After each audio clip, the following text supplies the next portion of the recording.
We had a couple guys yesterday that were here, were not happy about one of your ideas, and it got pretty heated. I told them, listen, guys, at least let him give his ideas here. Don't get too upset about it. The moment you came up with this idea that folks in OnlyFans in the state of Florida have to pay 50% taxes, a lot of Adam's friends were not happy. They were upset. They were furious that you're going to charge these guys 50%. Maybe for the audience that doesn't know this idea about OnlyFans, if you don't mind sharing it with them. Well, young women in this state used to aspire to be business owners, doctors, nurses, teachers, and even devoted mothers. And now you have a disgusting, disgraceful platform called OnlyFans that encourages them to sell nude images and videos of their body on the internet to complete strangers.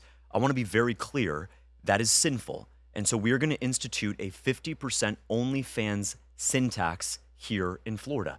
We are going to make very clear that if you struggle, if you need help, we're going to support you. But if you decide to reject that support and to continue down this path of degeneracy and allow yourself to be exploited by the OnlyFans platform, you're going to pay a 50% tax on everything that you make from OnlyFans. That is how you disincentivize and deter this degenerate behavior. And we're going to use the money, Patrick, to increase public school teacher pay. We are 49th out of 50, rock bottom in public school teacher pay. This is personal for me. My grandmother was a public school teacher for 20 years. I meet with them all the time. I met with one in Orlando the other day. She is living between the back of her Prius and a hotel motel situation at different places outside of Kissimmee.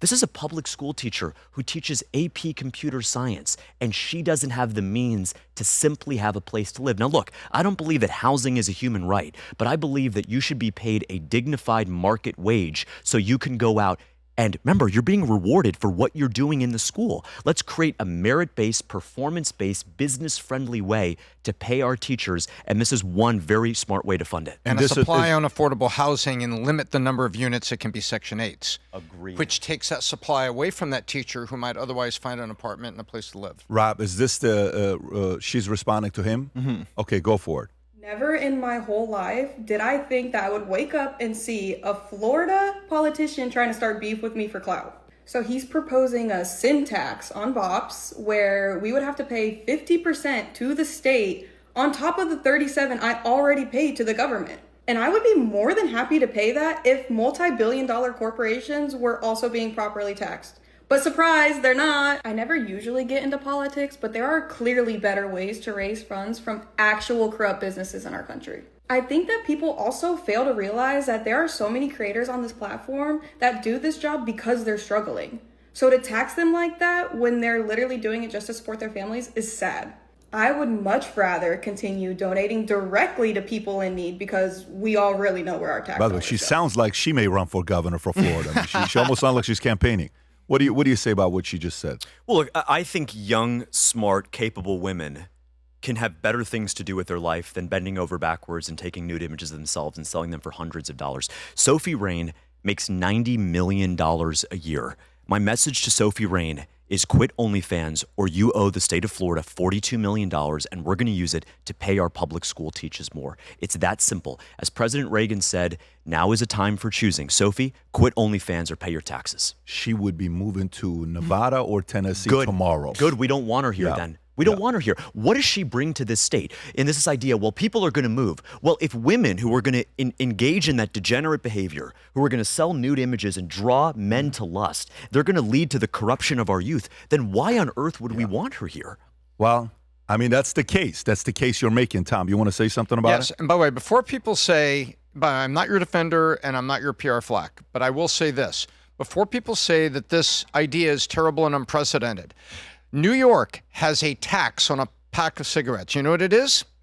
$5.35 per pack, driving the pack of cigarettes in New York to $8. Now, why do they do that? Because it was concluded that this product, tobacco, causes cancer and no longer represented the public good.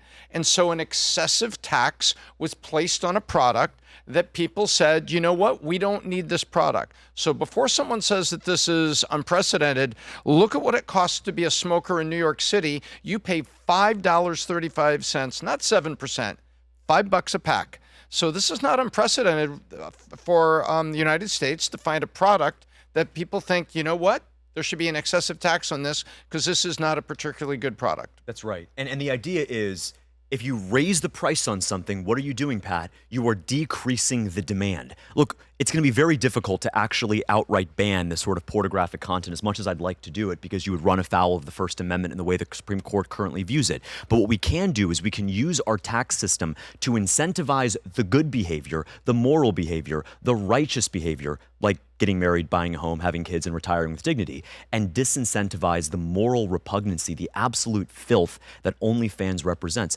I would want nothing more than for OnlyFans to go absolutely bankrupt because of what we did here in Florida. And we are, sad to say, we are the adult content creator capital of the world. Let's have our young women aspire to greatness as opposed to online prostitution. Well, listen, Miami took over Chatsworth. There used to be Chatsworth, but go ahead. Yes, I mean, like, and by the way, I totally agree with all the stuff you're saying about housing. I love that. But with this, you really want to set the precedent of the state government being able to incentivize and disincentivize behavior with taxes. Like, what's the difference between like explicit modeling pictures and movies, and like there's a constant sexualization with women in every degree of entertainment. So I don't know, is this really like a battle worth picking? Because like it is a result of the economic conditions we're in. Like a lot of guys can't get the type of girl they want because of economic conditions, and a lot of girls see this as an opportunity to get ahead economically. So the cost of living thing, I think, is also applicable to this.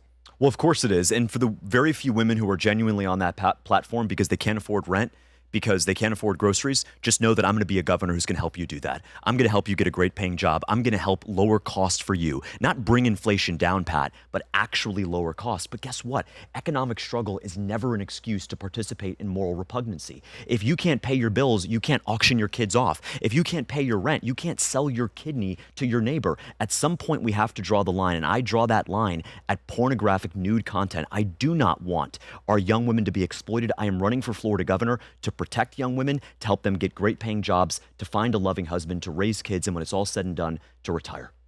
And I mean, what if they say though that they don't want that protection? Like I assume you're a small government guy, right? Like you think big government or small government's better? So I'm not necessarily a small government guy. I'm a smart government guy. I think there's a time and place for the government to step in. Look, you people say government shouldn't pick winners and losers. Well, we don't let strip clubs open next to elementary schools. We don't let liquor stores open next to middle schools. So at some point, there are objective winners and losers that government leaders have to stand up and say, that's morally good, that's morally wrong. And I would always embrace that as Florida governor. And, at the end of the day, this is pretty clear cut. I can't tell you how many Democrats, how many Democratic women have reached out to me and said, excellent idea, I support it 110%. Here's the best part though. Sadly, Florida is what's called a closed primary state. We all know, mathematically, you can pull it up on Polymarket or Call Sheet, the next governor of Florida statistically is going to be a Republican, 91% chance. Why? Because Donald Trump won by 13 points the last election. Ron DeSantis, Tom, you know this, won by 20 points. We have 1.5 million and more. carried Dade County. Yeah, and carried Dade County. We have 1.5 million more registered Republicans than we do Democrats. Let's be very honest. I'm going to bet the whole $950 in my campaign account. I'm going to bet the full $950 that the next governor of Florida is going to be Republican. What does that mean? The election in November doesn't matter, Pat. The election that matters is on August 18th. So if you're a Democrat or you're an NPA, an independent, guess what? You should be registering as a Republican so you can vote in the Republican primary. You have a choice between Byron Donalds and myself. That is the choice between new Florida and Byron and old Florida and me. Unaffordability, AI data centers, higher electric bills, no property tax elimination, and all of the good that we are going to create together. We're going to create a movement for working families, young couples, and seniors. And Pat, the only way you can have a voice, the only way you can avoid being disenfranchised is if you register as a Republican by July 20th and vote in our Republican primary. Because if you wait till November, the choice is not really between the Democrat. The Democrat has no chance. Look at those odds, Pat. The markets do not lie. 90% chance the next governor is a Republican. The general election doesn't matter. It's all about the Republican primary. I hope if you even feel somewhat moved by that don't necessarily vote for me. At least register as a Republican. Tom, if I were living up where you were in New York City, guess what? I would probably be a registered Democrat. The same politics I'd have, but I'd want to have a voice in who the next mayor would be. We were both in L.A. and we made a stop for gas in Texas. Okay. So LA, California, I would be a registered Democrat in California. not because I agree with those politics, but because I'd want to have a say in who the next governor would be. That's decided in the primary, not in the general. It's a very interesting point you're making. And by the way, again, what I like is I like competition, I like debate, because we'll see which best idea lands with people. When Trump came out and everybody was worried in 2015 what he was saying, all of us are like, wait a minute, a lot of Americans agree with this guy. They don't agree with the other guy, and it was a change. So we'll see what happened there. And FYI, we've had Byron Donalds on. We'll have him on again. Maybe even we'll do a podcast with both of you on to kind of go through some of the ideas. But I'm glad now the audience know who you are. And folks, again, if you want to support him, go to Fishback 2026 to learn more about his campaign, his ideas, and to support him as the governor of, and by the way, APAC and Qatar, don't go to that website. I'm telling you right now. Don't visit it because he's going to give you a refund. Everybody else, you're welcome.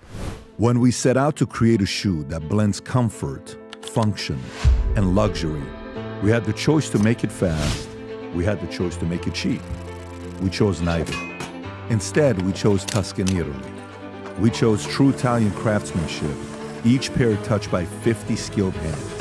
We chose patience, spending 2 years perfecting every detail, and we chose the finest quality at every step. Introducing the Future Looks Bright collection. Not rushed, not disposable, not ordinary. Rather, intentional, luxurious, timeless.